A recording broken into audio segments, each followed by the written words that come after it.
వచ్చి మా పేరెంట్స్ ఇద్దరు post graduates, we lived in the US. Grand father కోసం మేము తిరిగి ఇండియాకి వచ్చాము.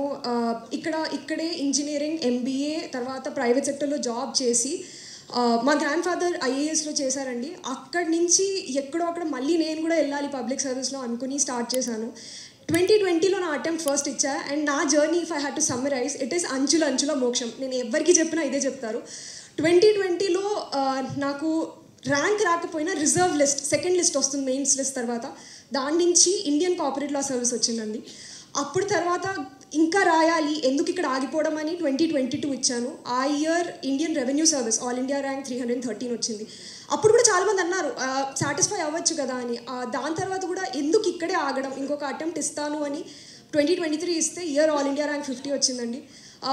నా జర్నీతో నేను చెప్పేది ఇదే, ప్రతిదీ కలిసి రావాలి అంటే హార్డ్ వర్క్ మీరు ఎంత చేసినా మీకు ఆ ఎలిమెంట్ ఆఫ్ లక్ అనేది ఉంటుంది. సో ర్యాంక్ 1000 ర్యాంక్ 1కి పెద్ద డిఫరెన్స్ లేదండి. At the end of the day ఆ ఎలిమెంట్ ఆఫ్ లక్కే మీరు ఆ లిస్ట్లో ఉన్నారో లిస్ట్లో లేరు. ఆ ప్రిలిమ్స్ 0.66 మార్క్స్తో మిగిలిపోతున్న వాళ్ళు ఆ లిస్ట్ ఆ సైడ్లో చాలామంది ఉన్నారు.